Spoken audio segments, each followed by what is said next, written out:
বিয়ার সকলে ভালো আছেন, সুস্থ আছেন। আমিও ভালো আছি, আপনাদের মাঝে সুস্থ আছি। এবং রমজান রোজা রেখেছেন, নামাজ পড়েছেন।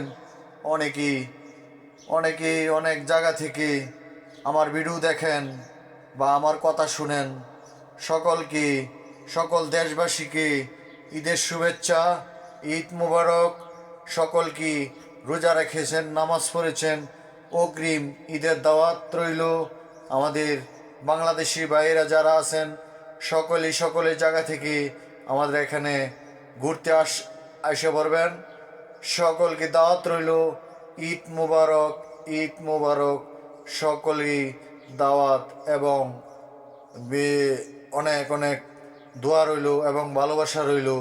এবং আমার পক্ষ থেকে প্রবাসী ভাইকে, সকল বোনের উদ্দেশ্যে সকলকে ঈদ মুবারক, ঈদ মুবারক।